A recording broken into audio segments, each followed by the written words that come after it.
las banderas, increíble. ¿Cómo andan los chapines? ¿Cómo andan los chapines? Mirá Canadá, Colombia, Venezuela, Honduras, República Dominicana, El Salvador, Costa Rica. Ya dije Colombia. La bandera colombiana, Argentina, Perú, Chile. Arriba, arriba, arriba, que no afloje, transmitiendo en vivo. ¡Qué orgullo con su camiseta! Transmitiendo en vivo para el resto del mundo, firme como talón de oso. Ahí está, a ver si enfocalo a los guatemaltecos que andan por aquí delante también.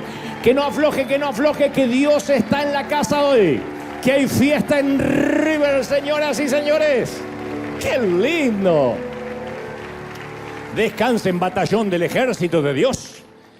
Bienvenido, buenos días, buenas tardes, buenas noches a la gente que se conecta desde otras partes del mundo. Nosotros hemos cantado, hemos adorado, hemos orado por nuestras semillas, por las ofrendas. Y ahora, ¿qué? Hace un minuto nos acabamos de conectar con toda la gente que está del otro lado y siempre muy felices, muy contentos porque cada vez que nos reunimos en River se genera esa atmósfera maravillosa que sentimos y que tenemos, así que estamos muy felices. Una revolución con estos últimos dos mensajes que salieron al mundo. Una es, querido Dios, agrandé al bebé, y el otro era, Jesús ya no usa barba ni sandalias, que es una continuación uno del otro, y la gente muy feliz, muy liberada, y otros enojadísimos, diciendo, Dante dice que la Biblia no sirve. Siempre uno se queda con el título, ¿no?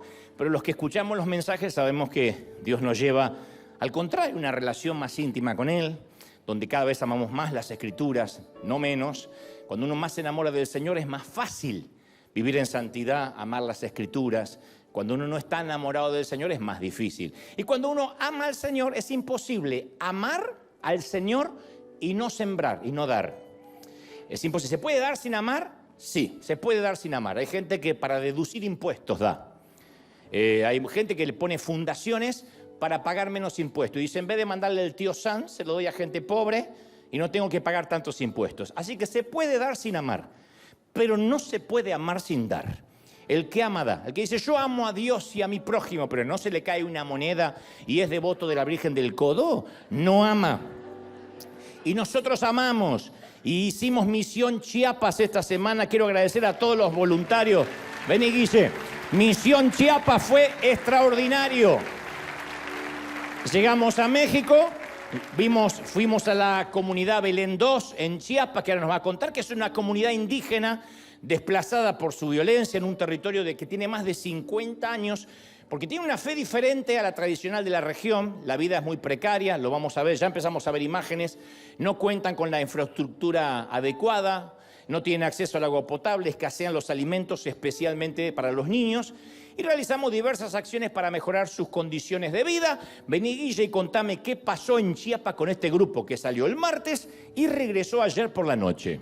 Sí, realmente fue conmovedor, pastor. Estuvo increíble ver a esos niños felices, como ustedes pueden ver en la foto. Eso es la parte de la bienvenida, sí, cuando llegamos. Lo que sucede en estas comunidades, a veces son muy retraídos y les cuesta mucho expresarse.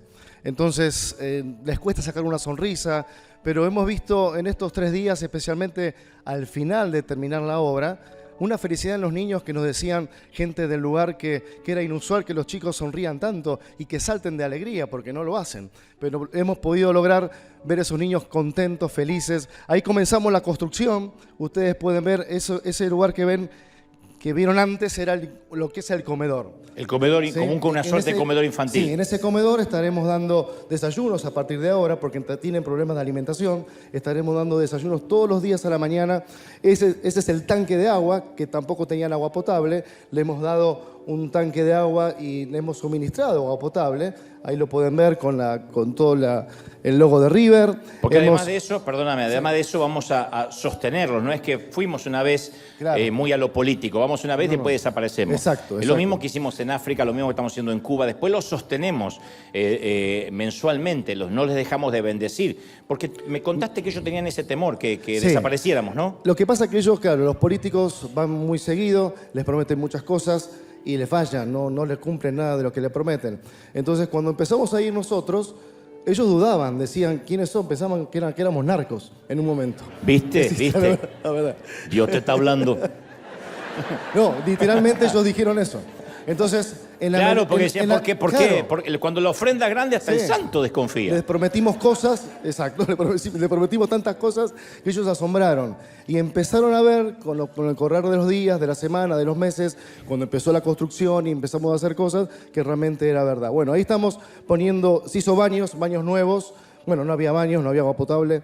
Le pusimos baños ahí dignos, los chicos limpiándose las manos ahí en ese baño tan bonito que quedó. Porque esto, insisto, esta es una comunidad indígena que no reciben nunca nada. Nos contaban también que ellos tienen que votar, aunque no tienen nada. Exacto. Tienen que votar, o sea, pero obviamente ellos se sienten usados muchas veces porque no se les da nada. Chiapas es un sitio, o este sector. ¿Te acordás qué sector de Chiapas es exactamente? Es la comunidad, es en Tuxtla Gutiérrez, la comunidad se llama Belén 2, en el municipio de Emiliano Zapata, creo que lo dije bien. La escuela es la escuela Benito Juárez, ahí estamos remodelando las aulas, pintamos todas las aulas, le decoramos todas las aulas, hicimos todo le proveímos a las maestras materiales educativos, a los chicos les dimos, lo van a ver ahora, mochilitas con sus útiles que tampoco tenían, uniformes, ahí están los niños recibiendo las mochilas, miren las caras felices de esos niños. De alegría. Y también hay que destacar que nuestros voluntarios, los que ustedes están viendo ahí en la foto, estamos viendo en la foto con las camisetas de River, se pagaron su boleto, se pagaron su hotel. O sea, esto literalmente es dar. Pidieron una semana de permiso porque la mayoría trabaja, o en los colegios porque estudian, y estuvieron allí. Y la verdad que a uno se le cae las lágrimas diciendo, ¿cómo se logra esto? Con voluntarios, y porque no es gente paga que mandamos, son voluntarios, son gente que dice yo quiero servir, yo quiero dar, ahí le estamos poniendo internet. Sí, le pusimos internet porque no había señal de Wi-Fi. ¿Qué le llevamos? El internet de Elon Musk. Sí, ¿Es cierto? La antenita de Starlink. La antenita de Starlink, que es un internet que obviamente... Satelital, que pueden tener allí, que no lo pueden... Los políticos no se lo van a poner nunca en la vida. Y esto no es una crítica al gobierno oficial ahora de México. Esto pasa en cualquier país. Pasa en mi Argentina, donde los políticos, la gente que no son empresarios, que no resultan utilitarias, a veces son las más relegadas. Y cuando uno va y les lleva, no lo pueden creer. Mirá lo que es esto, la fiesta, la cantidad de camisetas. La cantidad, sí, era un montón de voluntarios también agradecer a los voluntarios de México que se unieron con nuestro equipo. Ya están los niños festejando. Tuvimos payasos, también un gran show de payasos. Los chicos estaban felices y eso era uno de los objetivos que queríamos, que los chicos estén felices y vaya si lo logramos. Y esta es tu semilla, iglesia, esta es tu semilla aquí en el parte del mundo. Gracias, Guille. Gracias, papito. Esta es tu semilla, esto pasa en todas partes del mundo. Gracias a tu semilla, gracias. Dale ese aplauso grande porque somos felices, porque damos, porque sembramos. Y esto recién empieza. Ahora, ¿estamos listos para que Dios nos hable, sí o no? Muy bien. Este mensaje de hoy va dirigido especialmente para aquellos que alguna vez a través de la ventana de nuestro corazón pudimos ver a Dios de una manera diáfana, de una manera lozana, clara, especialmente cuando esa ventana de nuestro corazón, insisto, estaba intacta, transparente. Hubo un momento en nuestra vida, una temporada en que podíamos ver a Dios de una manera muy vívida. Los vidrios de nuestro corazón, siempre hablando en términos metafóricos, obviamente, estaban limpios, impolutos, y creíamos que ya conocíamos a Dios. Esa temporada donde decíamos, yo sé cómo Dios trabaja, yo sé cómo Él habla y sé cuál es su voluntad perfecta para mí. Hay momentos en la vida que nosotros nos ponemos un tanto petulantes y creemos que ya le conocemos la receta a Dios, ¿no? O que Dios es un menú y nosotros tenemos la receta y decimos, yo ya sé cómo Dios habla, yo ya conozco la voz de Dios. O sea, somos cristianos, pero sin muchas sorpresas, sin nada inesperado, sin sobresaltos. Sabíamos que Dios tiene una voluntad perfecta para nosotros y siempre, insisto, nos parecía que sabíamos bien cuál era y nunca nos movíamos de ese centro. Pero después llegó la temporada en que esa ventana del alma se agrietó. Vino una piedra, la rompió y la hizo añicos. Estoy hablando de ese inesperado guijarro del dolor que llegó a pesar de que hacíamos las cosas bien, de que amábamos a Dios, que creíamos que nuestra relación con Él estaba intacta.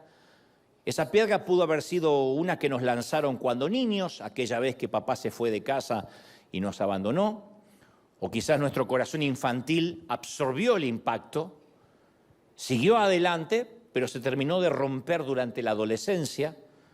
Durante la adolescencia hicimos catarsis de todo lo que nos había pasado durante la niñez y pasamos una temporada de rebeldía que no se terminó con la adolescencia, que perdura hasta hoy, porque hay dolor por algo que nos sucedió de manera imprevista.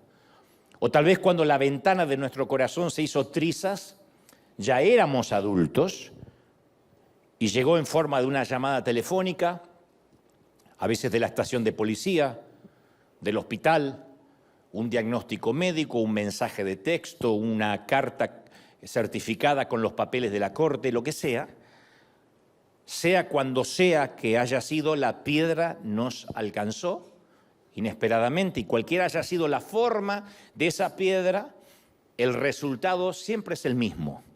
Una ventana, ¡pac!, que se hace pedazos. La piedra golpeó el panel de vidrio y lo destruyó. Y el golpe resonó, retumbó en los pasillos de nuestro corazón. Y desde ese preciso punto de impacto se creó una telaraña de piezas fragmentadas. Y de repente Dios ya no fue fácil de ver. El mensaje va dirigido a aquellos que dicen, a partir de aquel infortunio, la visión que yo tenía de Dios ya no fue tan lozana, de pronto cambió. Tratamos de ver a Dios después de la tragedia o después del golpe o del piedrazo, pero la figura como que está distorsionada, como, insisto, como tratar de ver a través de un parabrisas o de un vidrio roto. Siempre se ve distorsionado el paisaje. Y se nos hizo muy difícil ver a Dios por encima de nuestro dolor. Es muy difícil a veces ver a Dios por encima de los fragmentos de nuestra herida. Fundamentalmente porque estamos llenos de preguntas. Y razonamos, si Dios me amara, no debería haber permitido ciertas cosas en mi vida. ¿Por qué las permitió? Por muy maduros que seamos, siempre decimos la frase, las tragedias no deberían estar en la agenda del Señor. No lo puedo entender cómo un Dios de amor permite eso. Estoy hablando de divorcios, de cáncer, de enfermedad, y ni hablar de abusos infantiles, que lo sufren niños de familias cristianas. Y uno se pregunta, ¿y por qué? Y desde el momento que esa piedra golpea, el vidrio se transforma en un punto de referencia para nosotros. Y desde entonces dividimos la vida antes del dolor y la vida después del dolor. Como un parteaguas.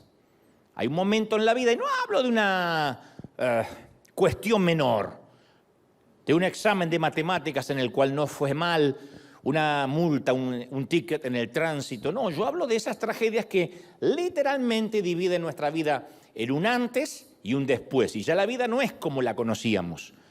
Antes de nuestro dolor, Dios se veía y se sentía muy cercano. Podíamos orar, podíamos buscar a Dios y decíamos, ahí está. Después del dolor fue más difícil de ver y sentir a Dios. No porque Dios ya haya distanciado, sino porque nuestro paradigma, nuestra perspectiva cambió. Como que si el haber tenido que pasar por esa crisis inesperada, si bien no eclipsó a Dios, pero sí sentimos que esa crisis lo quitó a Dios de nuestra vista. Y de algún modo extraño nos cuesta orar, nos cuesta buscar a Dios porque nos desilusionamos con Dios. Yo sé que Dios es soberano, que Él sabe lo que hace y que Él no tiene que pedirle permiso a nadie. Eso nos lo pueden decir cientos de veces. Aún así la desilusión está. Sería torpe decir, no nos duele porque sabemos que Dios es Dios. Claro que duele cuando nos pasa algo a nosotros. La mayoría de nosotros podemos completar esta frase que comienza diciendo, si Dios me amara, entonces... Y ahí podemos completarla con, no habría permitido este cáncer. Si Dios me amara, nunca mi hijo habría sido sepultado antes que yo. No habría Dios permitido que la iglesia se dividiera por un chisme. Y esto se lo han preguntado pastores, yo tengo amigos. consiervos que me han dicho, yo no puedo creer con todo lo que yo luché 30 años en una iglesia y por un chisme infundado, por el levantamiento de una mentira, media congregación se fue. Uno dice, ¿por qué Dios lo permite? Y uno puede decir, bueno, Dios sacó los que se tenían que ir. Uno siempre le puede buscar una explicación torpemente humana y lógica, pero uno sigue preguntándose si Dios me amara no habría permitido ese hambre, el terremoto, el tsunami, que un camión lleno de niños se desbarrancara cuando iban de vacaciones de verano. Entonces esa frase, si Dios me amara no habría sucedido, definen las expectativas que tenemos de Dios. Y cuando el dolor llega a nuestro mundo, cuando la piedra rompe la ventana de nuestros corazones, es lógico que las dudas afloren a la superficie. No está mal dudar. Cuando la vida duele demasiado, uno duda hasta de Dios. Y esto no respeta la estatura espiritual de nadie. Duda desde el predicador hasta el que se considera apóstol y el último que se agregó a la congregación la semana pasada. Dudamos, porque los fragmentos de los vidrios rotos opacan nuestra visión de la vida, de lo que creíamos, y ahora ya no estamos tan seguros de lo que estamos viendo. Nos congregamos, venimos, pero no estamos tan seguros de lo que estamos viendo, de lo que estamos sintiendo. Y eso es precisamente lo que le sucedió a los discípulos durante una noche de tormenta, una noche histórica de tormenta donde pensaron que lo que veían no era lo que veían. Tampoco estaban seguros de lo que estaban viendo, como nos pasó a nosotros. La historia es súper conocida, de igual modo la voy a repasar en cierta ocasión. Jesús, cuando caminaba por esta tierra, termina de predicar, despide a la multitud para subirse a un monte a descansar, tener un momento de meditación, no sin antes enviar a sus muchachos, a sus discípulos, a navegar. Vayan a navegar, yo después los alcanzo. Mateo, el evangelista, es muy específico en el orden de los acontecimientos. Hace un orden arbitrario, intencional, porque tiene mucho que ver con lo que se va a desarrollar. Dice que Jesús envía a los discípulos al bote, acto seguido despide a la multitud, había un gentío, y él, en tercera instancia, se sube al monte a orar. Y ya tarde, cuando esto ocurre, presumiblemente y probablemente serían las 6 p.m., las 6 de la tarde, cuando empezó a rugir un viento furioso. Jesús está yendo a la montaña, los muchachos están bogando mar adentro y empieza a rugir un viento, eso que nuestras madres decían, me parece que esto trae lluvia. Notemos que Jesús mandó a los discípulos que enfrentaran la tormenta solos, que no es un tema menor, y esto es lo que tenemos que tener en cuenta. Jesús envió a sus discípulos a enfrentar la tormenta solos. Jesús no ignoraba la tormenta. Mientras subía a la montaña, él también sentía el viento, veía las nubes que se avecinaban, de manera que sospechaba, sabía con certeza que iba a haber una tormenta. Y los discípulos tendrían, insisto, que enfrentar la tormenta solos. El Señor sabía que la tormenta más grande de aquella noche no tendría lugar ni en el cielo ni en el mar, sino en el corazón de sus discípulos. Tenían que pasar por esa tormenta. El miedo mayor de sus muchachos no iban a ser las olas provocadas por la tormenta, sino ver las espaldas de su líder mientras los dejaba que enfrentara la noche solos, que enfrentaran la tormenta solos, repleto de dudas, como algunos de nosotros estamos ahora o hemos estado en alguna ocasión. Cuando vemos que el Señor parece que se aleja y nosotros nos quedamos solos con la tragedia. Y decimos, ¿pero qué hice de malo para merecer esto? ¿Por qué tengo que atravesar esta situación? ¿Y por qué el Señor se aleja? Porque es lo que sentimos, esa sensación de orfandad espiritual. Hay tormentas de nieve, hay tormentas de granizo, hay tormentas de lluvia, pero también están las tormentas de dudas, de esas que trae consigo una ráfaga de preguntas, un ventarrón de miedo. Siempre parece que hay más hambre en el mundo que comida, más necesidades que recursos, que dinero, más preguntas que respuestas. Parece que nunca se acaba. Desde hace 15 años, yo me paro, casi 16 años me paro aquí, cada domingo y trato de convencer a la gente de un Dios invisible que aún escucha y que ama. Y siempre digo, ¿cómo te ama, princesa, el Señor?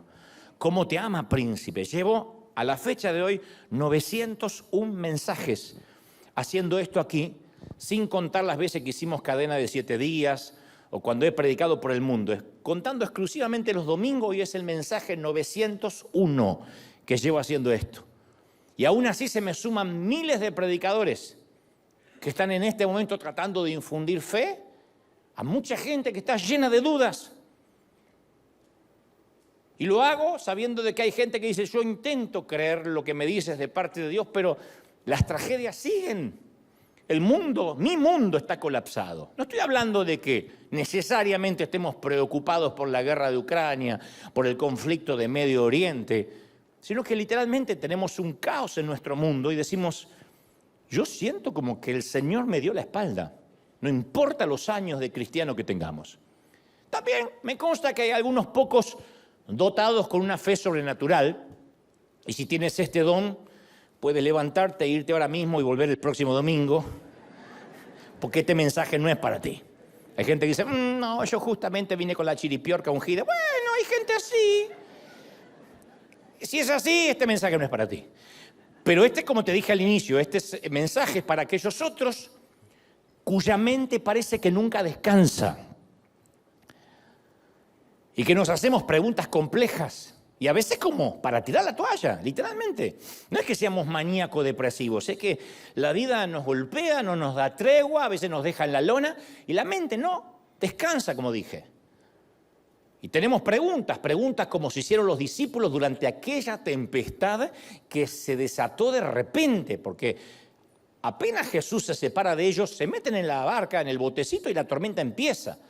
Y todo lo que veían eran cielos negros, mientras que ellos trataban de remar en el estropeado bote, remaban en una travesía de pesadilla. Se transformó de 0 a 100 en una pesadilla. Enormes vientos levantando crestas blancas de espuma en un mar de horror. Pesimismo que no permitía ver la orilla. Oscuridad que hundía la proa. Nubes que parecían humo pesado. Y los relámpagos parecían la batuta de un director de orquesta que daba las órdenes para que retumbaran los timbales del trueno. Así que cada relámpago presagiaba un trueno que los hacía estremecer. Pero no era un trueno romántico. Era un trueno que daba vuelta el barquito como una cáscara de nuez.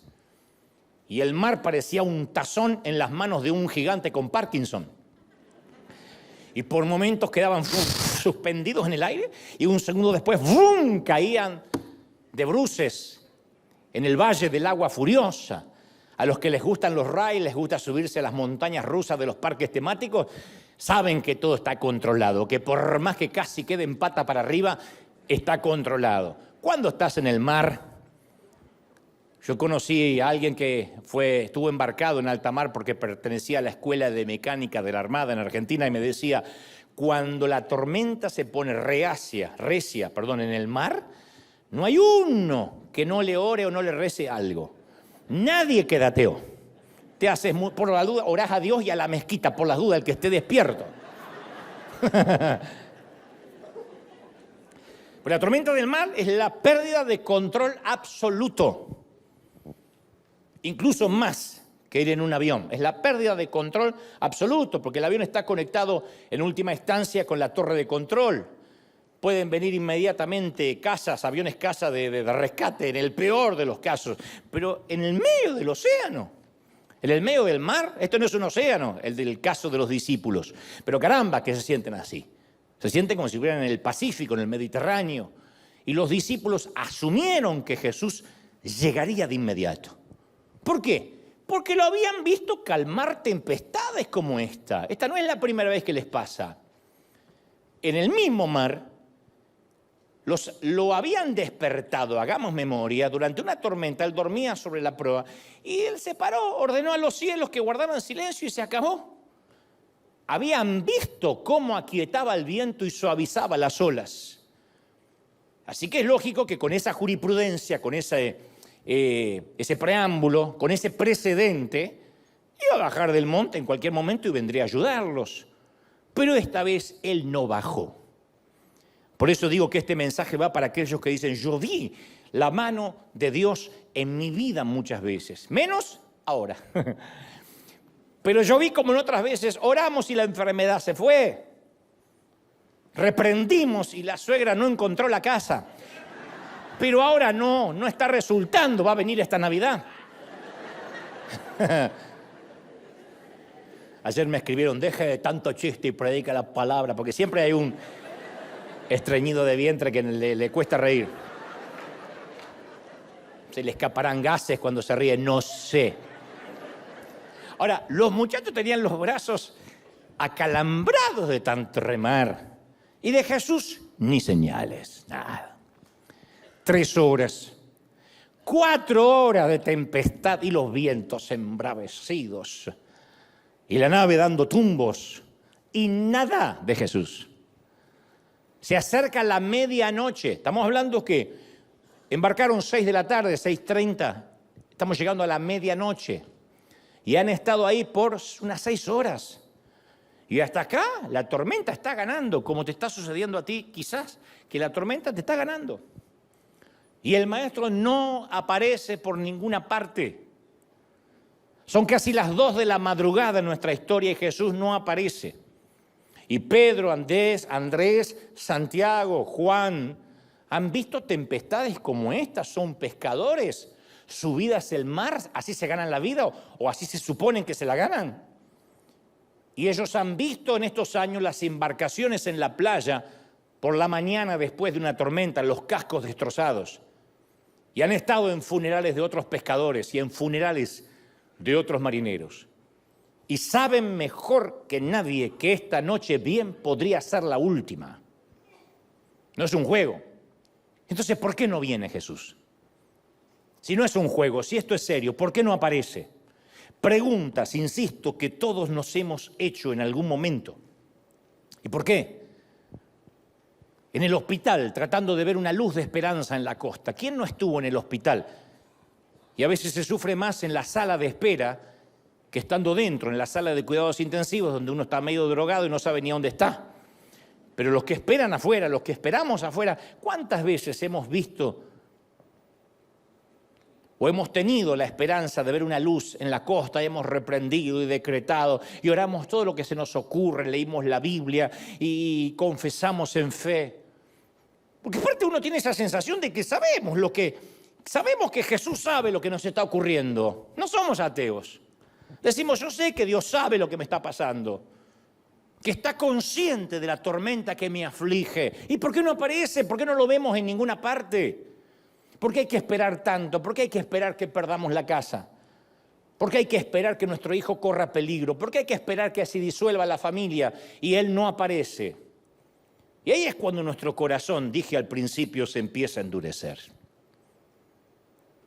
No lo estoy justificando, simplemente es una realidad. Porque nuestras oraciones comienzan a salpicarse con preguntas a Dios, hasta hechas con rabia. Yo he orado con rabia muchas veces. Di que Dios me tiene paciencia y dice, este cabezón no sabe que lo estoy procesando. Pero yo he orado muchas veces con rabia. Señor, si no lo haces, nunca más te voy a servir. Oh. Y Dios se quedó preocupado meses. Pero uno se pregunta, ¿dónde está Dios y por qué me hace esto? ¿Por qué?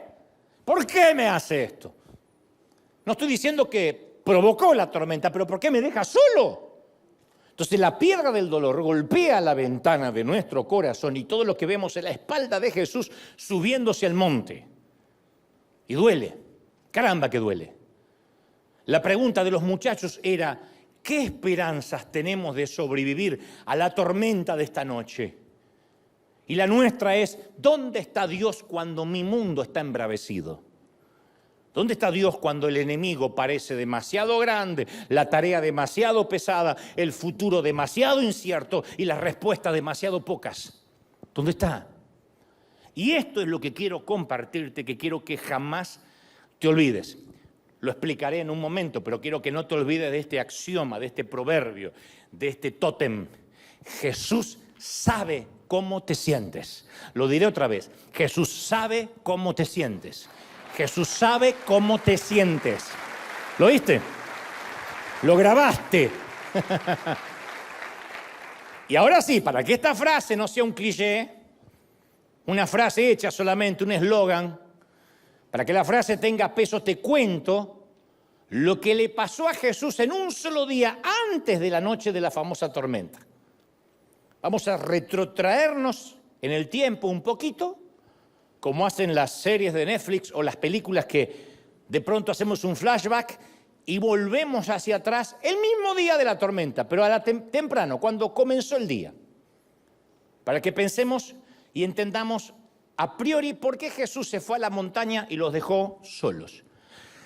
Antes que la mañana se transformara en noche, Jesús también tuvo razón ese día para llorar, para correr, salir corriendo, para gritar e incluso dudar. Si alguna vez tuvimos uno de esos días en que todo el mundo nos demanda algo, yo sé que todos lo tuvimos y lo tenemos, especialmente nuestra familia. Cuando tu esposo te demanda algo y tus hijos te demandan algo y la suegra te demanda algo y tu madre te demanda algo y no te acordaste de tu madre, y dices, Señor, llévatela, así ya vivió esta señora, llévatela. ¿Viste cuando todo el mundo te reclama algo y encima te llaman, hay gente que lo llama el pastor, te agradezcan que yo no te llamo? ¿Qué pasa, hermano? Que hace un domingo que no lo veo, ¿se enfrió? Y voy a decir, ay, Señor, aleluya. Entonces, repasemos un día en la vida de Jesús, especialmente ese día, que por la tarde, insisto, mandó a los discípulos al mar y él se sube a un monte a estar solo. Aquella mañana comenzó con la noticia, apenas se despierta, creo que Jesús ni siquiera se había tomado un café, cuando le llega la noticia de la muerte de su primo. Casi era un hermano para él, su amigo, su precursor, Juan el Bautista. Habían matado a su primo, lo habían asesinado. Es una noticia que a Jesús le dolió profundamente. Las dos madres habían quedado embarazadas a la vez. Su mamá María, la mamá de Juan el Bautista, nacieron juntos, se criaron juntos, jugaron juntos. Después fue el precursor el que salió a predicar de que el Mesías vendría tras de él. Bueno, su primo, el hombre que estuvo más cerca de Jesús en su juventud, más que ningún otro, acababa de ser asesinado. Así que si perdiste un ser amado, a la persona que te conocía más que nadie, porque eso es lo que más duele. En un funeral no duele tanto el parentesco, sino si esa persona conocía tus secretos, porque se los lleva consigo. Y eso hace que uno diga, hoy no tengo a esa persona si las cosas se ponen feas. Esa persona para mí no fue mi papá, fue Juan Carlos Ortiz, el fundador de esta congregación, el que me llamó a venir a California, y yo podía hablar con él lo que sea. Así me hacía sentir. Podía contarle lo que sea. Podía decirle, acabo de matar a alguien, y decía, trajiste una pala y lo enterramos. No era que era cómplice de asesinato, pero era esas personas que uno podía abrirle el corazón y hablar, podíamos hablar de nuestros pecados sin pudor, de nuestras debilidades, no tenía que fingir, no me sentía juzgado, y cuando él partió a la eternidad, yo sentí que quizás nunca más pueda volver a tener un pastor de esos, un mentor de esos. Así que Jesús sabe lo que uno siente cuando pierdes a un ser querido. Piensa en cómo reaccionarías si además te dijeran que tu mejor amigo fue decapitado por un incestuoso monarca, y te vas a dar una idea remota de cómo comenzó aquella mañana para Cristo. Eso es una mala mañana, eso es lo que yo llamo comenzar un pésimo día. Pero además la noticia llega con una advertencia que le dicen, el mismo Herodes que le cortó la cabeza a Juan va por la tuya. El mismo Herodes está interesado en verte. De manera que cuando aquella mañana Jesús se entera que la vida de Juan fue cegada y su propia vida amenazada, Jesús necesita sí o sí tener un tiempo a solas, necesita pensar. Porque no podemos creer que Jesús, el que caminaba en la tierra, aunque era el Hijo de Dios, era el Jesús que estaba sentado a la derecha del Padre tiempo después o antes de venir a nacer en el vientre de María.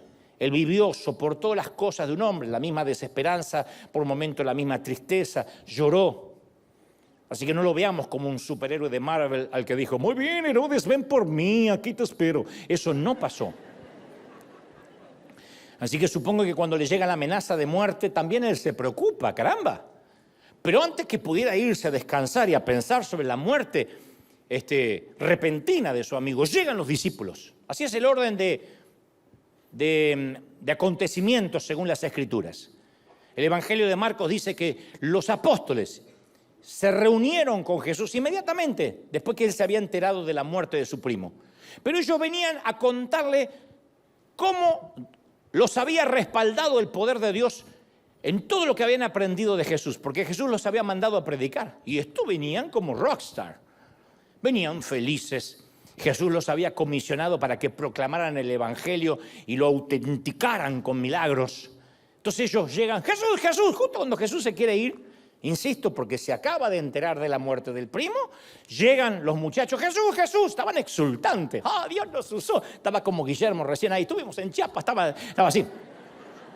Y el corazón de Jesús va desde el paso de un lamento fúnebre y lóbrego al tener que escuchar la algarabía de sus discípulos. A mí me ha tocado, y creo a memoria te pudo haber tocado un momento así, en que tu hijito te quiere contar algo, situaciones que estás atravesando algo que no puedes contar y viene tu hijito a contarte que ganó en el fútbol. A mí me ha tocado de estar pasando un momento caótico en mi vida y tener que disimular mi tristeza porque alguien me estaba contando un testimonio, un milagro. Yo queriendo tirar la toalla, digo, me quiero ir a la otra punta del mundo y que no me encuentre más. ¡Ay, ya te ¡ay, cómo venís este mensaje! Y yo,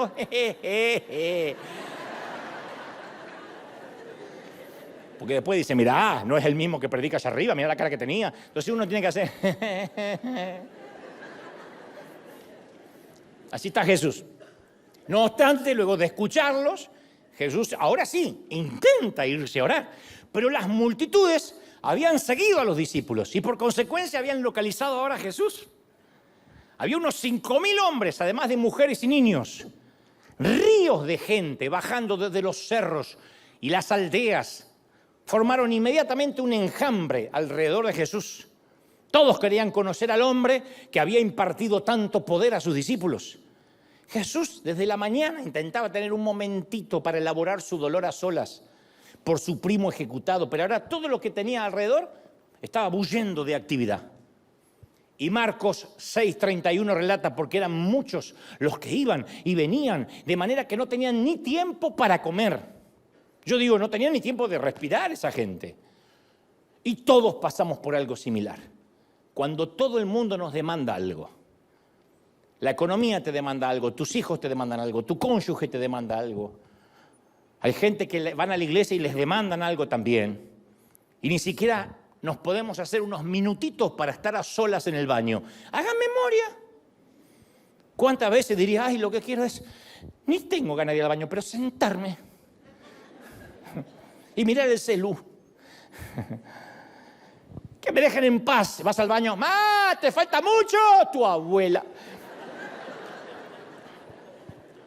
Ahora imaginemos 25.000 personas, que es lo que se calcula que había ahí.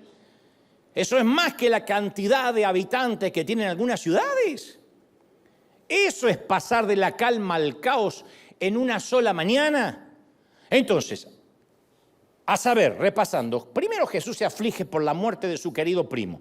Luego su vida inmediatamente es amenazada, porque lo quieren matar él también.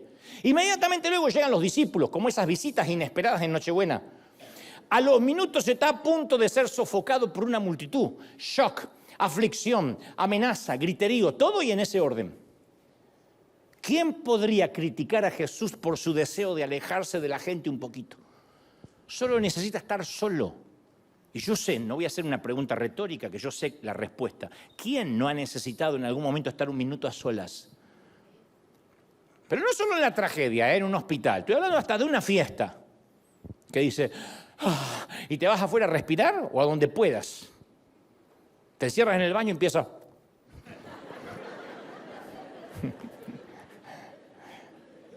Un respiro, un retiro.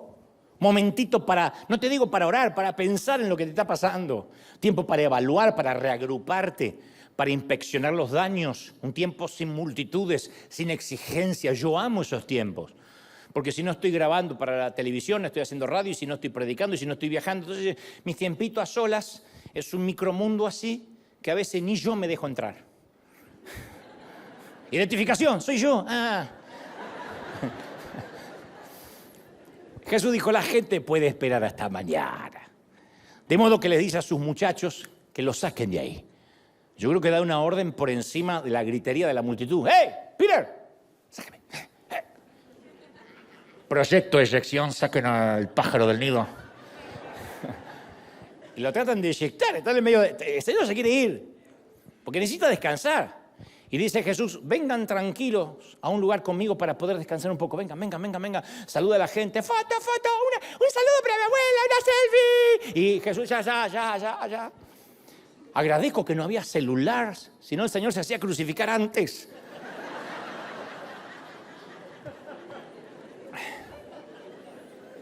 Porque antes te encontrabas con uno que era fotógrafo, que tenía una máquina Kodak así gigante. Ahora todo el mundo es fotógrafo. Y no saben sacar. Sacado. Ay, no sé cómo funciona. Ay, es que me lo maneja mi nieto siempre. Y ay, no sé cómo anda. Espere. Y lo tienen el temporal. Uno está así, tiene 20, 19, 18. Ahí es cuando yo digo, Señor, ya está hecha esta mujer, 70 años. En el coro de allá arriba va a estar más feliz que acá con el celular.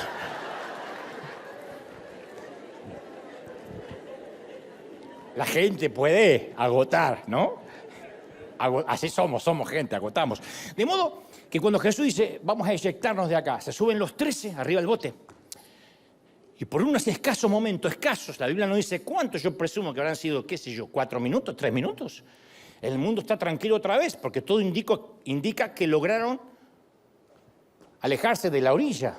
Pero la Biblia narra que la gente lo supo, los vio y los siguió. Era una caminata de 6 millas por la esquina noreste del mar de Galilea, de manera que la multitud los persigue por tierra.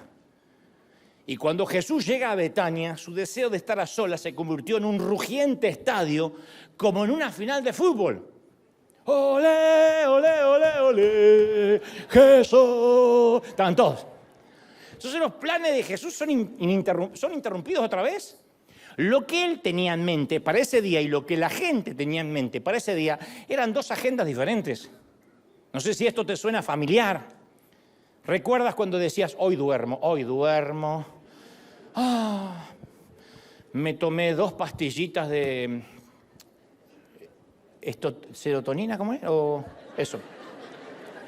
Melatonina. Que es natural y quedan así como...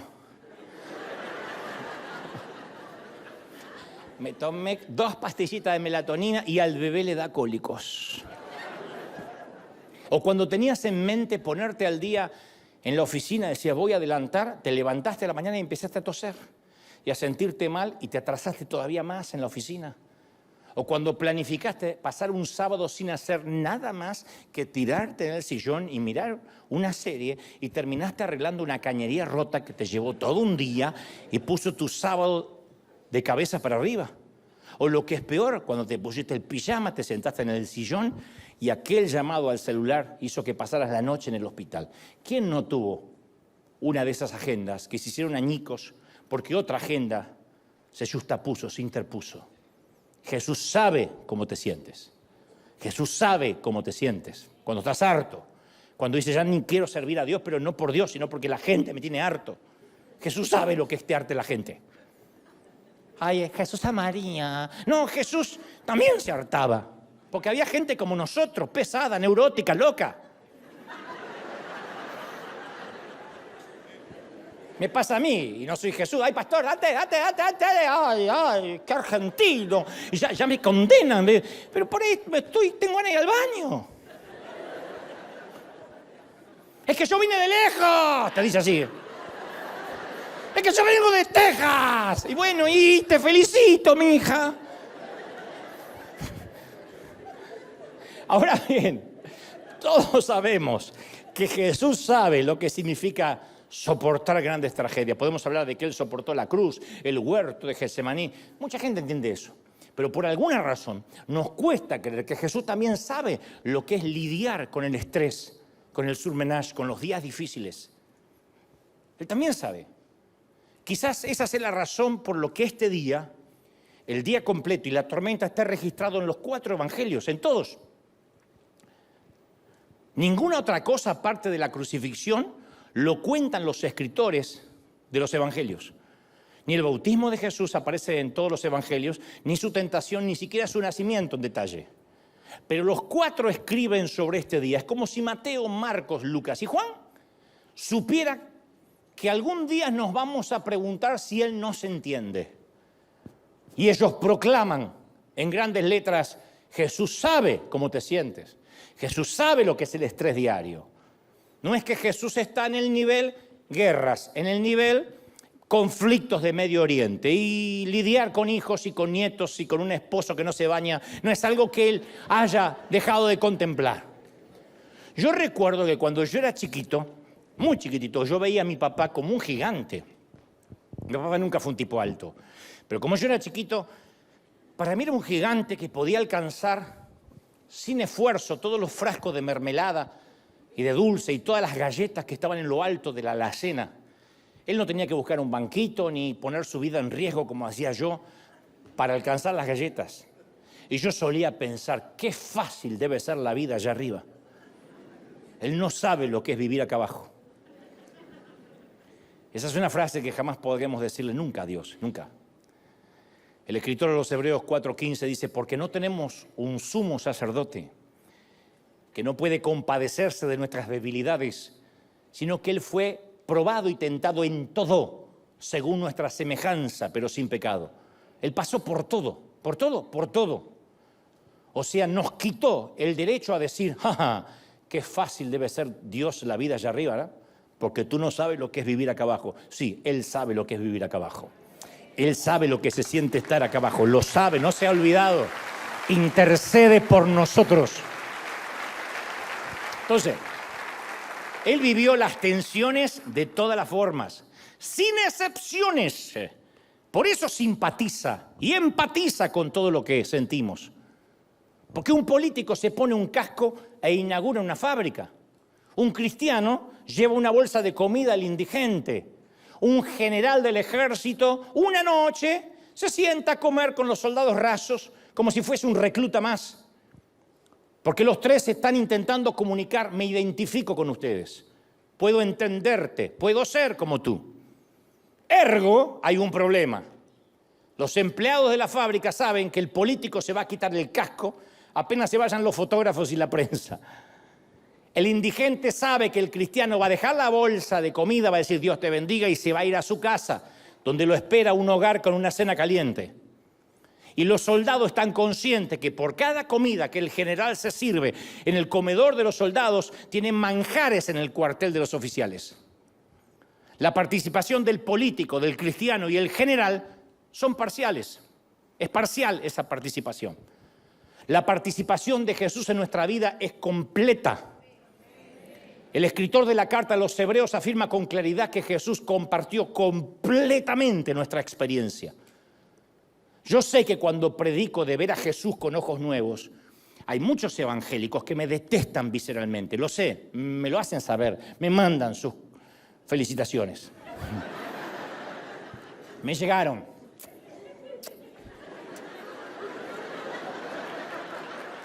Me llegaron. Yo creo que me han mandado tantas veces al infierno que si aún me fuera, Satanás dice, no, ya te mandaron mucho. Porque es más atractivo limpiar las manchitas del altar. Nos sentimos más seguros con un Jesús que se parezca más a un héroe de DC Comics. Hay algo impresionante en un Dios que jamás sintió dolor, en un Dios que nunca se ríe. Hay algo majestuoso en un Dios que nunca frunce el ceño. Pero también hay algo muy frío, muy distante en un Dios que no se puede relacionar con lo que nosotros sentimos. Es injusto. Pero Dios sabe exactamente lo que sentimos. Cuando la gente que tiene otros planes interrumpe los nuestros, Él ya ha estado ahí, sabe lo que se siente cuando tenías planificado pasar una semana bonita y se te complicó desde el lunes. Rechazo, lo sintió. Tentación, ¡ja!, la tuvo. Soledad, la vivió. Muerte, la probó. Cansancio y estrés, podría escribir un libro entero Jesús sobre eso. Así que también él sabía cómo se sentían los discípulos en el medio de la tormenta, porque compartían ese estrés, no tanto como Jesús, pero Jesús necesitaba pasar un momento a solos porque el día había sido fatal. Y antes que llegara la noche quería estar a solas un ratito, ni siquiera quería estar con los muchachos. Hay momentos que uno ni soporta al amigo, porque quiere estar solo. Así que regresemos a nuestra historia otra vez, como en las series, volvemos a la noche de la tormenta. Están los muchachos bregando con la tormenta y de repente ven algo en el medio del mar. Al principio pensaron que era un destello, insisto, un relámpago. Pero esa suerte de luz extraña, de encuentro paranormal, se movía sobre las olas. Y entonces un nuevo terror eclipsó el miedo al mar. ¿Podía haber algo que los asustara más que el mar? Sí. Los relámpagos iluminaban y de pronto se ve recortada la figura de un espectro extraño. No era lo que esperaban. Quizá esperaban que descendieran ángeles, que el cielo se calmara. No sabemos lo que esperaban. Pero Mateo 14:26 relata que gritaron, ¡un fantasma! Y dieron gritos de miedo, gritos de miedo. No era, ¡oh! Era, ¡ah! Esos gritos de miedo. Hay momentos que la hombría se te va y te sale la voz de Michael Jackson. Eso pasa. Yo no sé si acá son todos machotes cuando se les aparece una rata. Pero no los ratoncitos, esas ratas tamaño gato que te aparecen en la casa. ¿No? Y tu pareja, tu mujer te dice, ve tú, que a mí me da miedo. Ah, y vos vas, ¡ah! Papito. Ternura. Bueno, pensaron que era un fantasma, una aparición. Pensaron que era una alucinación. Y para ellos aquel brillo era cualquier cosa menos Dios. Fíjate qué paradoja. Estaban proclamando que Dios se les aparezca, que Jesús se les aparezca. Parece que aparece algo sobrenatural y no creen que es Dios. A nosotros nos suele pasar lo mismo. Cuando Dios no aparece de la manera que pensábamos, sentimos que entonces esto no es de Dios. Y cuando se tarda más de lo que calculamos o especulamos o decretamos o confesamos o creímos que iba a tardar, pensamos que tampoco es Dios. Señor, yo sé que esto no pasa del día viernes, y cuando pasa del viernes y pasa del mes y pasa del año, decimos entonces Dios no es. Porque estamos tan cansados y tan exhaustos que lo único que vemos a veces es un fantasma en la oscuridad, fantasmas en la oscuridad. Y es Dios. Pero para nosotros son nuevos fantasmas en la oscuridad. Porque los discípulos pensaban, a ver, cuando Jesús llegue, el mar se va a tranquilizar como la otra vez. El viento se va a aquietar como la otra vez, ¿o no? ¿Te acuerdas cuando lo despertamos? Dijo, viento, aquíétate. Y el viento se calmó. ¿Por qué no lo va a calmar ahora? Si es Jesús, Él tiene que hacer todo lo mismo. Es como esos predicadores que dicen, si tú confiesas y lo declaras, vas a ser sano. ¿Por qué? Porque ya lo hizo muchas veces. Nadie tiene la receta de cómo Dios lo va a hacer.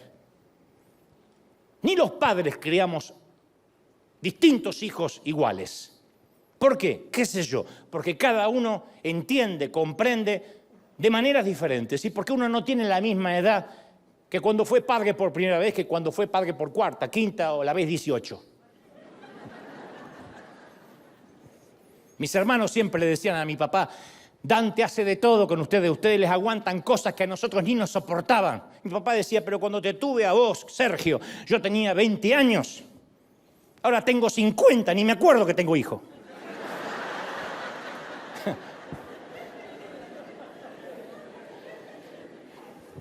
Y el primero uno lo quiere criar perfecto y le quiere dar todo y leerle cuentos y que vaya, y después del quinto se vaya, ahí tenés el iPad, fíjate ahí. Mamá, ¿qué significa googlear? Googlear. Buscá en Google, ¿qué me preguntás? Y bueno, y cuando pensamos, cuando Jesús llegue, el médico va a decir que el cáncer desapareció. Yo confieso que el próximo análisis el médico va a decir, estoy sorprendido, no hay nada. Y el médico viene y dice, no, sigue creciendo, hay metástasis. Y ahí vemos fantasmas, no vemos a Dios. Porque si Dios fuera, ¿por qué no puede sacar el cáncer de golpe? ¿Por qué necesita sacarlo de a poquito o que yo sufra? Si esto es de Dios, el banco me va a llamar y va a decir, Señor, perdonad su deuda. No sé quién apretó un botón de LED y justo su deuda. Y el banco dice, no, vamos a ejecutar. Y uno dice, no, eso es un fantasma, este no es Dios. Porque Dios va a obrar como yo escuché, que dicen, no sé qué pasó, acá me dice que usted tiene 0 deuda. Y a veces las deudas así no funciona, tenemos que pagar hasta el último peso, refinanciar y pedir prestado y embarcarnos más. Yo he tenido desde milagros a que la deuda fue pagada por alguien de golpe y he tenido que pasar años pagando una deuda. El problema es que cuando por buscar la fogata, el fuego, nos perdemos la vela, cuando por querer oír el estruendo pasamos por alto el susurro y creemos que ese no es Dios. En el mar de Galilea nada había cambiado, todavía rugía la tormenta, el viento seguía chillando. El bote se tambaleaba y en el medio del tumulto oyen la voz, dice, que a la 4ª vigilia de la noche, esto es entre las 3 y las 6 de la mañana, no sabemos cuándo fue, pongámosle 4 de la madrugada, cuando más oscura está la noche, Jesús vino a ellos andando sobre el mar, andando sobre la tormenta no se calmó. Les quería decir, yo soy el Cristo que puede caminar sobre tu tormenta. No necesito calmarla para que me creas. Yo puedo caminar sobre tu crisis. Puedo caminar sobre tu dolor. Y les dice, ¡valor! ¡Soy yo! ¡No tengan miedo! Y ellos, viendo a Jesús, o sea, no es que ya pensaron que era un fantasma, viendo a Jesús, dice las Escrituras, que andaba sobre el mar, tuvieron pánico, miedo. Yo he aprendido que a menudo la fe es la hija del miedo. Yo lo he aprendido así. Nunca me lo enseñaron, lo aprendí a los golpes. La fe es la hija del miedo. Pedro, por ejemplo, sabía lo que esa clase de tormenta podían hacer. Era pescador, más que cualquier otro. Era un viejo lobo de mar. Y había oído historias, había visto los naufragios. Conocía a las viudas de los pescadores. No hay una sola semana en que no había un funeral en las costas de Galilea por algún barco que se dio vuelta o naufragó. Y él sabía que la tormenta podía matar. Y quería escapar de ella desde las 6 de la tarde. Había querido salir desde ese bote durante toda la tarde y noche. Durante 9 horas. Había sujetado las velas, luchado con los remos, mirando el horizonte en busca de alguna esperanza y nada. Estaba empapado hasta el alma y cansado hasta el último hueso. ¿Estuviste ahí? Yo sí. No en el bote, pero sí empapado y cansado hasta el último hueso. Cada fuero más íntimo de mí algún día no pudo más. Cada átomo de mi ser estaba agotado. Así que si ahora vemos a Pedro en esta escena y lo vemos a los ojos, vamos a ver la cara del miedo. Pero de este miedo iba a nacer un acto de fe, que es lo que siempre pasa. Porque, insisto, la fe suele ser la hija del miedo. Lo que intento decir es que si Pedro hubiese visto a Jesús caminando sobre aguas tranquilas, en una noche serena de calma de primavera, jamás le habría pedido caminar hacia él. No. Y nosotros tampoco. Si yo hubiera nacido en una casa de padres ricos, jamás habría rentado un solo estadio por fe. Nunca habría emprendido un acto de fe, nunca. Uno piensa al revés, que si hay mucho dinero en el banco uno hace grandes cosas. No, uno se queda en la zona segura y no hace nada. Muchos de ustedes no estarían en este país si las cosas hubiesen salido muy bien o como esperaban en vuestros países. Me consta que algunos cruzaron la frontera desesperados para tratar de darle un poco de dignidad a su familia y algunos solos vinieron aquí a pelearse palmo a palmo con la vida, en una vida que es mucho más difícil que en nuestros países, especialmente cuando no hay legalidad, para poder mandar una remesa y poner un poquito de pan en la mesa para sus hijos. Para eso se necesita miedo a no morirse de hambre. Para eso se necesita miedo, temor de no quedarse en la pobreza. Y el miedo produce la fe. De eso estamos hechos los que hemos tenido miedo. Y entre otras cosas, jamás habría predicado un solo mensaje si no hubiese tenido pánico de hablar la primera vez. Fue el miedo a no tener nada que perder lo que me trajo a mí hasta aquí y la mayoría a ustedes. Un lago tranquilo siempre nos invita a quedarnos en la barca. Y si no, pregúntenle a varios de vuestros hijos. Que algunos tienen edad, no quieren arriesgarse, no quieren hacer nada, porque papi y mami me mantienen, porque al cabo me deprimo si no me consigo el nuevo celular. La generación de cristal tiene que ver con gente que nunca ha tenido miedo de perderlo todo. Pero pone un hombre ante la disyuntiva de una muerte segura y una muerte probable y se decidirá por la segunda opción. Pedro sabía que quedarse en el barco era muerte segura, bajarse era muerte probable. Ningún acto de fe nace en un mar tranquilo. Muéstrame a un hombre, a una mujer que hace un acto de fe y te mostraré a alguien que no estuvo en la marea baja. Moisés no alzó la vara a la orilla del Mar Rojo porque ya se estaba abriendo o lo esperaba una lancha. Naamán no se sumergió 7 veces en un río pantanoso porque una recomendación médica. Y Pedro no fue liberado de la prisión porque en un cuartito de Jerusalén había un grupo de abogados, un bufet de abogados queriendo apelar al César. Fueron creyentes desesperados que estaban contra la pared. Fue una iglesia sin opciones. Al comienzo de todo acto de fe siempre hay una semilla de miedo. Si no tienes miedo, lo más probable es que no esté Dios ahí.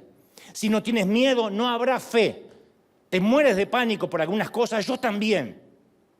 No hay un momento que uno se hace tan profesional que el miedo se le va. Me da terror estar aquí cada domingo. No tengo nervios de escénicos, pero tengo nervios de no decir lo que Dios me está diciendo que diga o no estar a la altura o de algún modo fallarle a Dios. No hay un solo momento en que yo no tenga miedo. Y a veces el miedo a la muerte, el miedo al fracaso, el miedo a la soledad producen escenas de fe.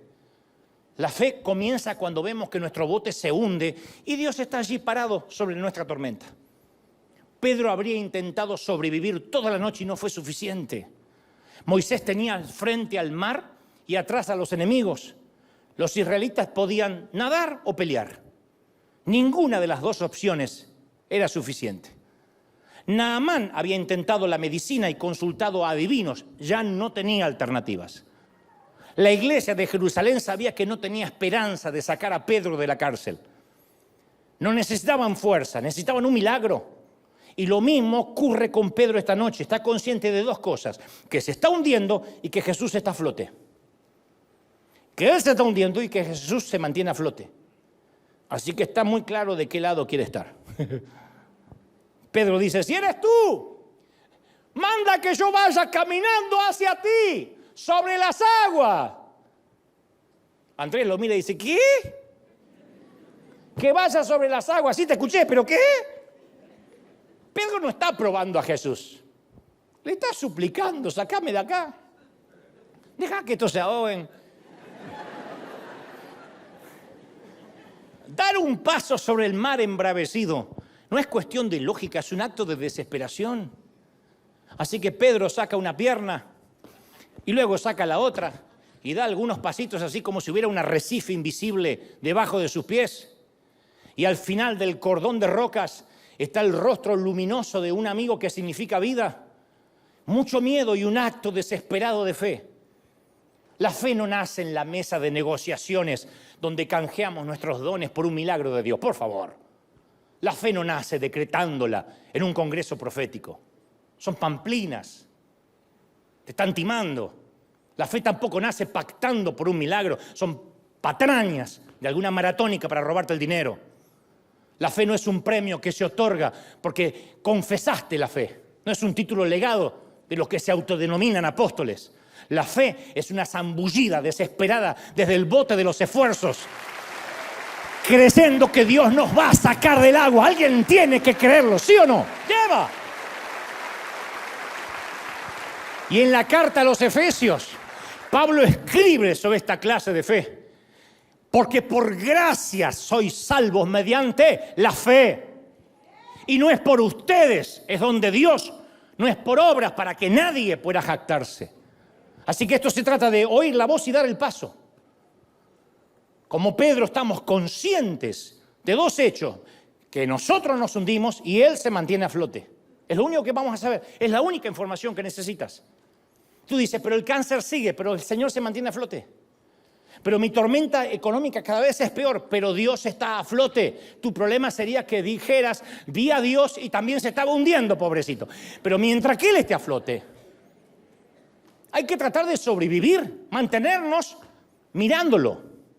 Abandonar el Titanic de nuestro fariseísmo y nos paramos firmes en el sendero sólido de la gracia de Dios. Y sorprendentemente vamos a caminar sobre el agua. Y cuando la gente nos pregunte cómo podemos mantenernos firmes en tiempos de enfermedad y de crisis y en tiempos de problemas familiares, no nos jactemos, no fanfarroñemos. Hay que señalar sin vacilación a aquel que lo ha hecho posible. Hay que decir, es que yo fijé los ojos en Él. Cantar, fija tus ojos en Cristo, tan lleno de gracia y amor, y lo terrenal sin valor será a la luz del glorioso Señor. Fija los ojos en Él todo el tiempo. Algunos, a diferencia de Pedro, nunca miran atrás y lo celebro. Otros hemos sido como Pedro, uno siente el viento y nos llenamos de miedo otra vez. Quizá enfrentamos el miedo del orgullo. Bueno, tan malo no puedo ser porque fíjate, estoy caminando sobre el agua. Fíjate lo que puedo hacer. Quizá enfrentamos el viento del legalismo. Bueno, sé que Jesús está haciendo parte de esto, pero yo hago el resto, yo cuido mi propia santidad. Sin embargo, la mayoría de nosotros enfrentamos todos el viento de la duda. Soy demasiado pecador para que Él me rescate. No merezco que me salve la vida. Y nos hundimos más profundo en culpa. Algunos abrimos los ojos y lo único que vemos es oscuridad. Tratamos de respirar y no hay oxígeno. Y tratamos desesperadamente de volver a la superficie. Y con nuestras cabezas apenas fuera del agua, tenemos que tomar una decisión. El arrogante se pregunta, voy a salvar las apariencias. Así que prefiero quizá ahogarme en el orgullo. Sí, es una posibilidad. O clamo pidiendo por ayuda y me tomo de la mano de Dios y me meto el orgullo en el bolsillo. El legalista se pregunta, ¿voy a hundirme bajo el peso de la ley? ¿O abandono la doctrina y por una vez camino por gracia? Bueno, conocemos la decisión de Pedro. Dice que cuando él empezó a hundirse, clamó, ¡Señor, sálvame! Inmediatamente Jesús lo levantó. Y te cuento algo más. Yo estoy seguro que los discípulos, si pudieran hacer un flashback, volver el tiempo atrás, lo harían de nuevo, subirían a esa barca. Digo, los muchachos subirían al mismo bote y navegarían en la misma tormenta. ¿Cómo lo sé? Porque a través de la tormenta, por primera vez vieron al Salvador. Por primera vez. Mateo 14:33 dice, entonces todos los que estaban en el bote lo adoraron, diciendo, verdaderamente tú eres el Hijo de Dios. ¿De verdad? Ahora se dan cuenta, ternura. Después de la tormenta lo adoraron por primera vez. Como grupo, nunca antes lo habían hecho. Compruébalo, buscaron la Biblia en casa. Nunca antes se reunieron para adorar. Busca otra ocasión en que los discípulos como grupo adoraron. No los vas a encontrar. No vas a encontrar que se pusieron a adorarlo cuando sanó al leproso, ni cuando perdonó a la adúltera, o cuando predicaba a las masas. Ellos estaban dispuestos a seguirlo, a dejar sus familias, a echar fuera demonios, incluso a formar un ejército, pero solo lo adoraron después del incidente del mar. ¿Por qué? Sencillo, porque esta vez eran ellos los que habían sido salvados. Esta vez era el cuello de ellos que había estado en juego. Sus cuerpos habían sido arrancados de las profundidades del mar.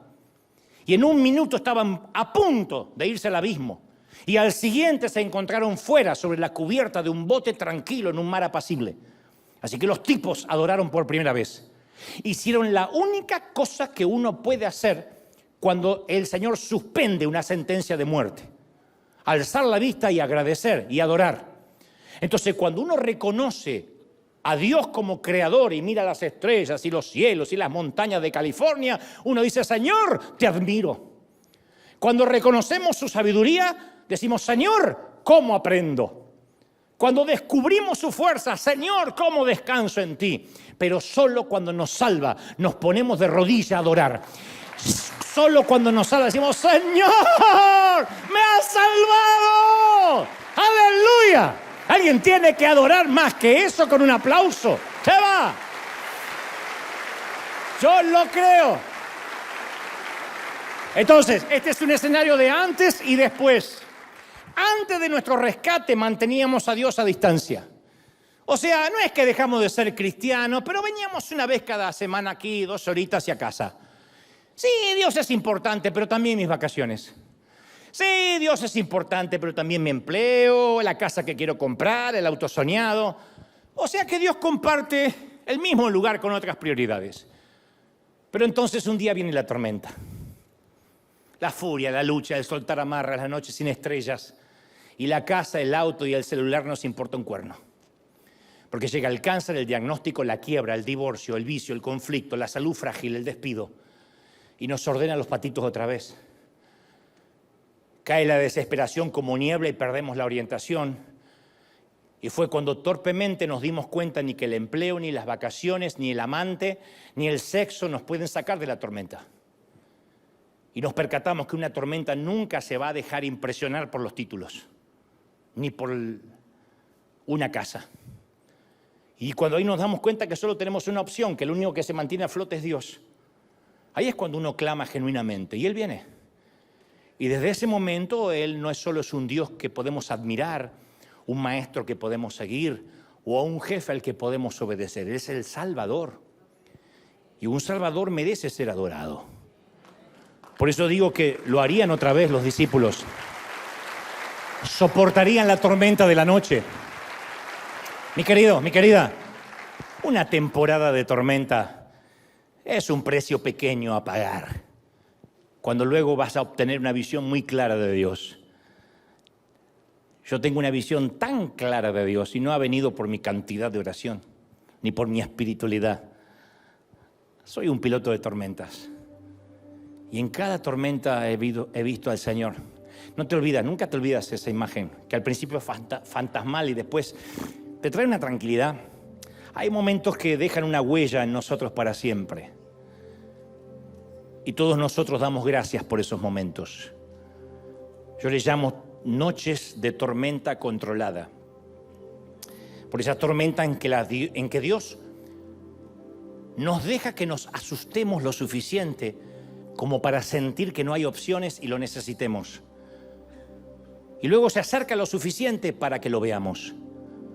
Al principio sentimos la desorientación del naufragio, ¿cómo no?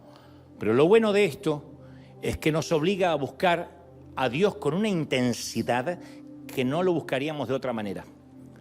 Las temporadas y las tempestades imprevistas nos ponen de rodillas y nos vuelven dependientes del Señor.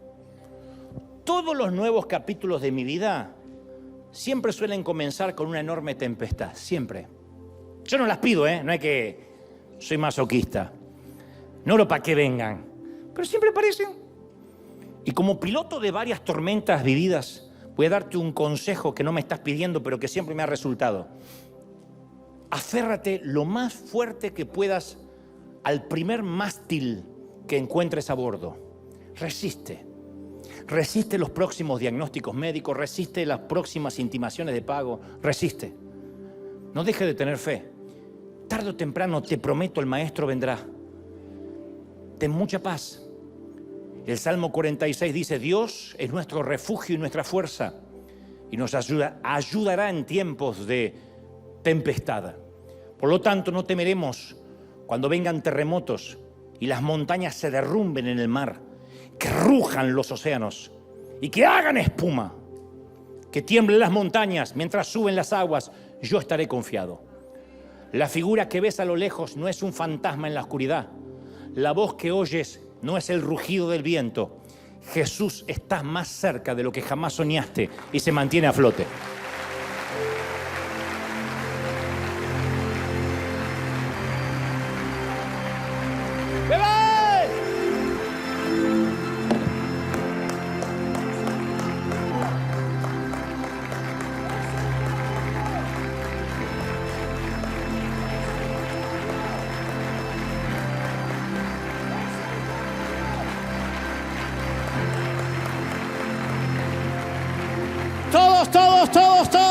vamos, vamos.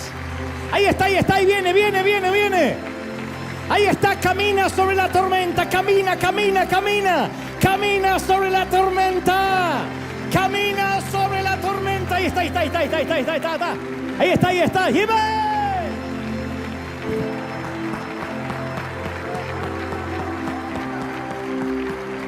Vamos, celebra, ahí viene el rey.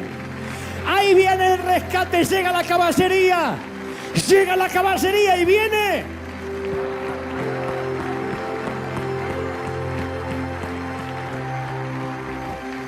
Vamos, levanta las manos al cielo si puedes un momento, todos.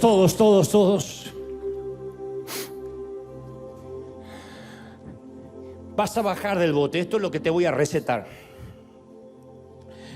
Esto es lo que vas a tomar. Vas a tomar esto que te voy a recetar al menos una vez al día. Vas a tomar decisiones. Y entre las decisiones vas a bajar una pierna y después la otra y vas a caminar sobre la propia tormenta que hoy te da pánico. Vas a caminar y te vas a dar cuenta que Dios es el más grande. En cuestiones de tormentas, Él supera cualquier tempestad. No tengas temor. Vas a caminar sobre las aguas, vas a conocer a un Dios diferente. Y ya deja de decir, ¿por qué no llegó antes? ¿Por qué permitió la tormenta? ¿Y por qué no nos quedamos en la orilla? Y Él debió haberlo impedido. Él no procesa a los hijos así. Él no tiene niños mimados. Él no le pone algodones a sus hijitos para que no se lastimen. Él quiere hombres y mujeres. Él quiere adultos. Él no quiere niños eternos. Él no quiere que el bebé sea grande. Él quiere que crezcamos a la medida de la estatura de la plenitud de Cristo. Y vas a salir más crecido de esta tormenta. Yo te doy mi palabra. Vas a salir más endurecido en el mejor de los sentidos. Cualquier vientito no te va a asustar. Vas a saber lo que es haber capeado las tormentas. Haber sido un piloto de tormentas, y vas a salir adelante y ya nada te va a asustar porque eres un viejo lobo de mar, porque viene de situaciones adversas que te forjaron y te hicieron lo que hoy eres. Así que mantén la mano en alto y dile: Señor, aquí estoy. Siento que me hundo, pero te veo y tú no. Tú estás firme sobre mi tormenta. La tormenta no se calmó, yo lo sé. Yo te estoy diciendo, ve el milagro, ya se calmó. La tormenta no sé si siquiera si va a durar de aquí a fin de año, el año que viene, no sé, no te lo puedo prometer. Porque te estaría otra vez timando si te dijera la tormenta va a terminar ahora, el martes, el miércoles. Quizás dure lo que tenga que durar, pero no vas a morir, no vas a perecer. Esto no va a ser fatal. Yo te prometo que vas a salir, saldrás de esta. Vas a salir de esta, pero vas a salir cuando puedas caminar hacia Él. Y si caminando te hundes, te va a pasar lo que Pedro. Él tampoco va a dejar que te ahogues. Él te va a sostener y te va a decir: lo intentaste, creíste. Y tendrás una historia para contarle a tus nietos. Les contarás que tú pasaste una tempestad y sobreviviste, eres un sobreviviente. Y que adoraste al Señor por primera vez cuando te dio una segunda oportunidad para vivir. Uno adora cuando tiene una segunda chance. ¿Te das cuenta que las palabras desde un stage suena diferente a cuando has pasado tormentas? Porque ya no habla el maestro, ni habla alguien de parte del creador, ni de parte del proveedor. Habla el Salvador, el que te salvó la vida. El que te salvó la vida. Ese día todos comenzaron a festejar su segundo cumpleaños, cuando habían nacido y el día que el Señor les salvó la vida en la tormenta. Y comenzaron a vivir y a dar gracias.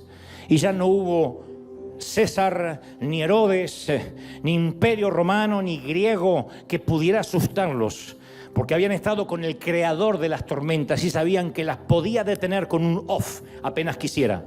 Y que si no las detenía era porque era el propósito de que no las detuviera. Eso es entender el proceso, es dar gracias por el proceso, es dar gracias por el proceso. Vamos, dile al Señor gracias, algo estoy aprendiendo, algo me estás enseñando, gracias, porque tú sabes lo que estoy pasando, porque tú me entiendes. Gracias, Señor. Eres tú, no eres un fantasma, eres tú. Las cosas no han cambiado, la tormenta sigue rugiendo, el viento sigue huracanado, pero tú sigues estando a flote. Tú te mantienes y dices: no te entregues, no te rindas, no bajes los brazos. Vamos, no te rindas, no te entregues, dice el Señor. Vamos, no te rindas, no levantes bandera blanca. Solo corre hacia mí. Me alegro de llevarte al callejón sin opciones, dice el Señor, porque yo voy a levantarte, porque yo voy a bendecirte, porque yo hago de ti cosas que ojo no vio, ni oído yo, ni han subido a corazón de hombre. Te bendice el Señor, te bendice el Señor. Reciban corriente del Espíritu. Sopla ahora, impresionante. Todos, presencia de Dios, sopla ahora más que la tormenta. Viento del Espíritu supera la tormenta. Llenura del Espíritu supera la tormenta. Lo creo. ¡Uy! Impresionante. Lo declaro a los que hoy están por primera vez, a los que en casa por primera vez escuchan de ti, Cristo, y quieren recibirte. Solo dile: Señor, entra en mi corazón, entra en mi vida, perdona mis pecados. Anota mi nombre en el libro de la vida. Padre, gracias. He transmitido a tu ejército, tu pueblo, lo que creo me has dicho que diga. Iglesia amada, te bendigo tu entrada, tu salida, tu acostarte, tu levantarte. Que tengas vientos a favor, que capes la tormenta, resiste. Nos vemos cuando sea que Dios lo haya estipulado en la orilla, para celebrar que somos marineros que hemos sobrevivido. Te lo digo como capitán de navío que ha pasado decenas de tormentas. Siempre se sobrevive, siempre. Algunas son peores que otras, tragas más agua en algunas que otras, pero siempre sobrevives. Porque Dios, esté en la barca o esté sobre el mar, siempre está. Y aunque se quedara en el monte, siempre está pendiente. Te bendigo. Buenos días, gente. Buen domingo, coman rico, disfruten, duerman tranquilos. Nos vemos el domingo que viene. Chao.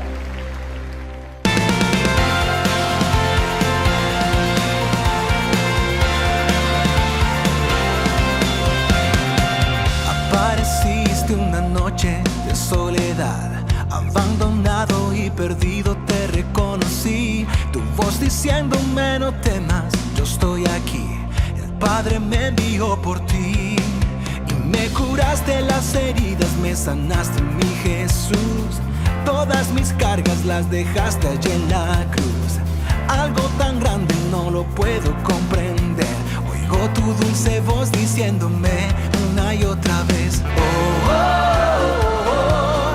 Eres bienvenido, eres amado una y otra vez. Oh, oh, oh, oh. Bienvenido al River, eres amado.